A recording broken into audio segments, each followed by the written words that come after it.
Dīvains rīts. Nav izskaidrojums lietām. Kā jau vienmēr. Īsti jau vairs nezinu, par ko runāt.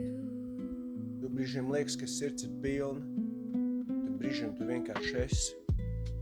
Tu pamosties no rīta un vienkārši eksistē. Dienā nav nekāda plāna. Tu nezini, ko tu šodien darīsi. Tu vienkārši sēdi viens dīvānā.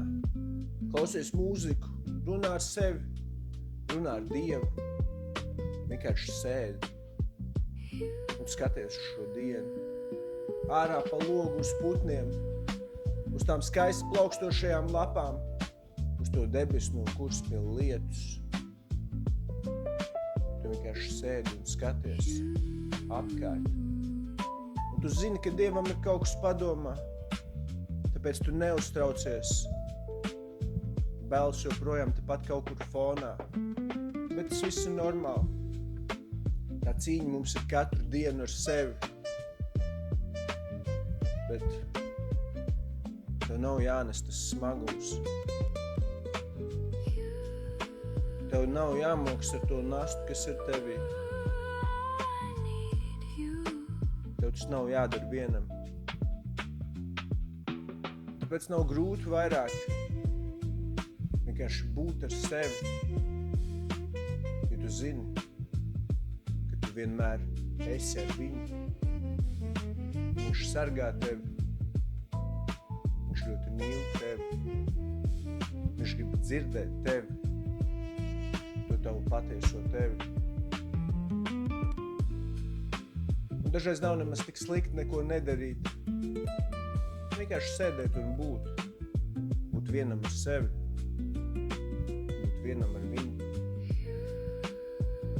Jā, tā dzīve ir vien tāda interesanta lieta. Nezinu, kas tev gaida aiz nākamā stūra.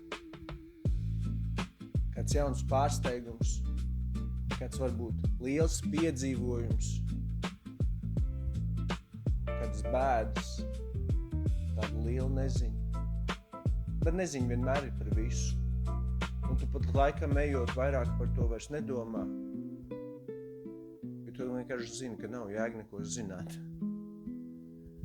Interesanti. Saruna ar sevi. Yeah. Es tev paskos, kad tu esi veltījis savu laiku, lai dzirdētu mani. Un ja Dievs pavērs kādreiz šo iespēju, es gribēšu arī dzirdēt tevi.